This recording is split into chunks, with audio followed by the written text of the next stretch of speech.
Bueno, hola, querida iglesia. Quiero compartirles una palabra que Dios estuvo hablando a mi corazón y le puse por título el nombre de un libro. Se llama Cuando lo que Dios hace no tiene sentido.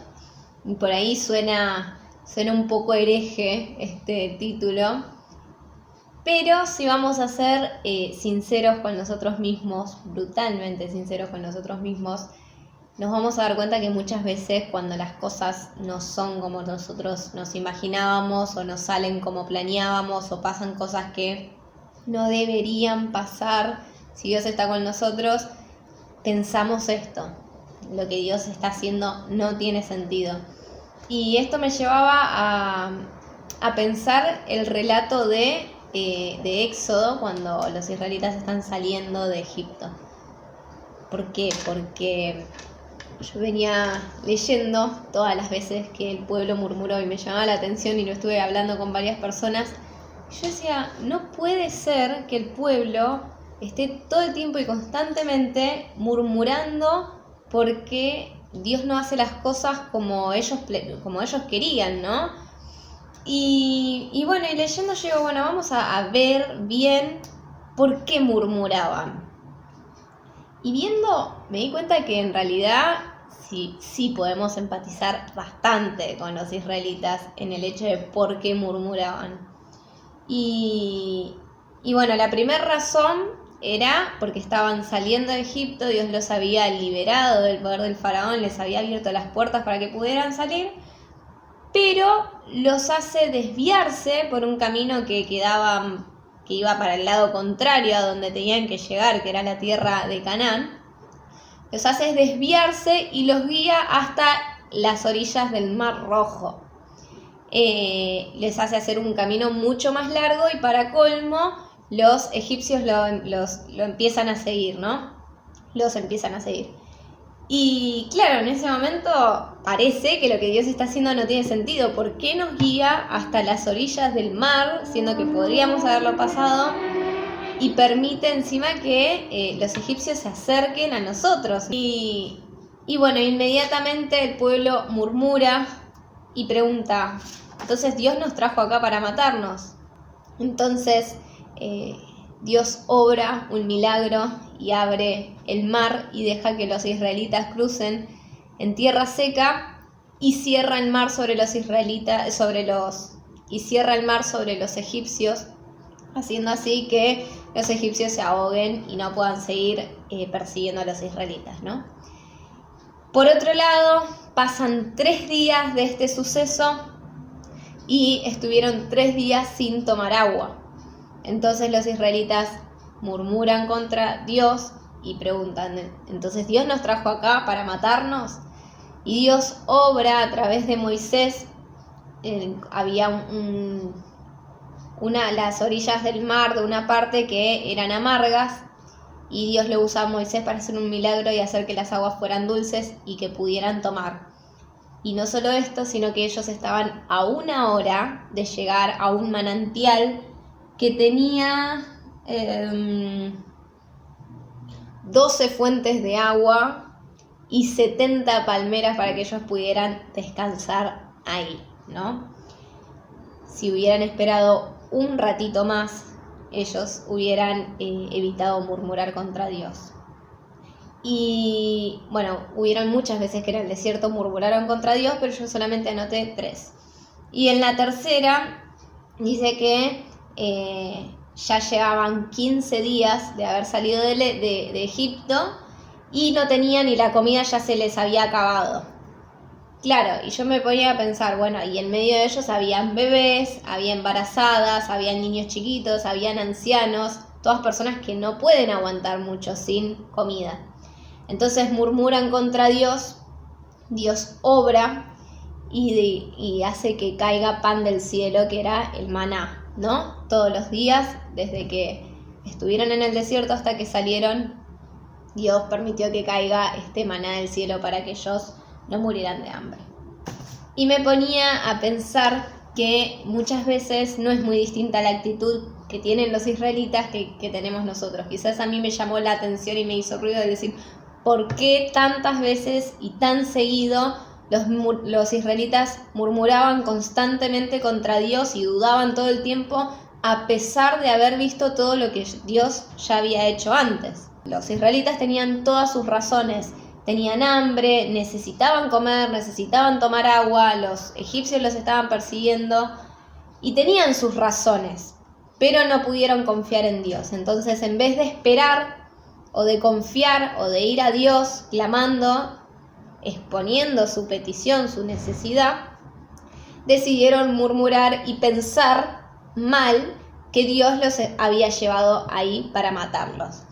Y no es muy distinto a la actitud que nosotros muchas veces tenemos, a pesar de haber visto a Dios obrar cantidad de veces, seguimos pensando que muchas veces lo que Dios hace no tiene sentido.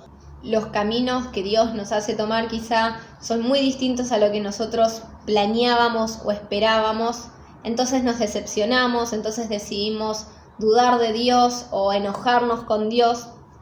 Y me gustaba y me llamó también mucho la atención lo que papá predicó el jueves, que en un momento habló de las bienaventuranzas y después Norita estuvo en la videollamada preguntando de esto. Y claro, yo me ponía a pensar, después de todo lo que escuché, y nos encanta escuchar las bienaventuranzas, y está buenísimo escuchar de todas las bendiciones que Dios tiene preparadas, pero antes de cada bienaventuranza, antes de cada bendición, hay una aflicción. Entonces dice, bienaventurados los que lloran, bienaventurados los que sufren, bienaventurados los que sufren persecución, porque ellos verán a Dios, porque ellos heredarán el reino de los cielos, porque... y todo lo demás, ¿no? Pero claro, antes de cada una de las bienaventuranzas, antes de cada bendición que ellos van a recibir, detalla el por qué son bienaventurados. Y esto también me lleva a pensar esto de antes de cada israelita, o sea, antes de que los israelitas puedan ver el milagro que estaba preparado, antes de poder ver la manifestación de Dios, ellos tuvieron que pasar una prueba, ellos pasaron un momento de dificultad, un momento que seguramente ellos no hubieran decidido pasar para poder ver la gloria de Dios, para poder participar del milagro que tenía preparado el Señor para cada uno de ellos. Y venía pensando también que resulta que Dios nos ama tanto que Él no nos va a dejar como estamos. Bueno, nosotros necesitamos ser transformados, necesitamos crecer, necesitamos madurar. Y Dios nos ama tanto que no nos va a dejar así. Él nos va a llevar a crecer, nos va a llevar a madurar, y su palabra dice que Él nos va a llevar de gloria en gloria y de victoria en victoria. Esa es su voluntad para nosotros, pero para eso nos va a llevar, como a los israelitas muchas veces, a nuestro límite, al límite de nuestras fuerzas, al límite de nuestra fe, al límite de lo natural y de lo sobrenatural, para Él poder manifestarse, para que nosotros podamos participar y verlo a Él obrar en donde nosotros no podemos. Nos va a llevar al límite y nos va a mostrar donde nosotros terminamos, arranca Dios. Donde nosotros no podemos, Dios obra. Pero para que podamos ver y participar de su gloria y de sus milagros, es necesario que pasemos muchas veces por lugares en donde no queríamos estar o situaciones que no hubiéramos elegido, para que nuestra fe se desarrolle, crezca, para que podamos conocer el carácter de Dios, que a pesar de la situación Él nunca falla y nunca llega tarde. Dios nunca llega tarde, Dios siempre llega justo a tiempo. Entonces, que podamos confiar que sus caminos y sus planes son mucho más altos y abarcan mucho más de lo que nosotros podríamos imaginar. Sus caminos son mejores que los nuestros, por más de que quizás sean más largos, quizás tengan más dificultades, pero es lo que necesitamos. Es lo que necesitamos para crecer nosotros en carácter, en madurez, para que nuestra fe crezca, y es lo necesario para poder verlo a Él obrar milagros imposibles, para que Él pueda manifestarse y que no solo lo conozcamos nosotros por nuestra fe, sino que el mundo entero pueda ver el milagro que Dios hace a través de nuestras vidas. Así que nada, que podamos permanecer confiando, que podamos aprender de los israelitas que antes de que después de que ellos murmuraban había un milagro. Entonces, que podamos aprender que Dios siempre está en el control y que no seamos como ellos y murmuremos antes de ver la gloria de Dios, sino que podamos permanecer firmes, confiando y esperando en fe cada milagro que Dios tiene para nosotros. Que esa pueda ser nuestra actitud, un corazón sincero, un corazón sensible, humilde, que entienda que Dios está en el control constantemente y todo tiempo. Así que, bueno, esta es la palabra, espero que les sea de muchísima bendición. Vamos a orar. Señor Jesús, te damos gracias, Padre, por este tiempo. Te pedimos, Señor Jesús, que tomes el control de nuestra vida, de nuestra fe, de nuestro carácter, de las situaciones, Señor, que estamos viviendo y que vamos a vivir. Ayúdanos a permanecer firmes, confiados en ti, a no dudar, a no cuestionarte, sino a entender que tus caminos son mucho más elevados que los nuestros. Padre, que tus caminos no solamente nos afectan a nosotros, Señor, sino que afectan a todo el mundo que nos rodea, Señor. Padre, entregamos nuestra vida en tus manos, en el nombre poderoso de Jesús, y te pedimos que nos capacites y nos ayudes, Señor, a pasar lo que sea necesario, Padre, para poder participar de tu gloria, de tu victoria, Señor, para poder verte obrar, Papá, para poder disfrutar, Señor Jesús, de tus bendiciones. En el nombre poderoso de Jesús, entregamos nuestras vidas y nuestros corazones a ti, Padre, y decidimos en esta tarde, en esta mañana, confiar, Señor, que vos estás en nuestro cuidado, Señor Jesús, que tú eres fiel, Señor, y que vos no fallás nunca. En el nombre poderoso de Jesús, amén. Les mando un beso gigante.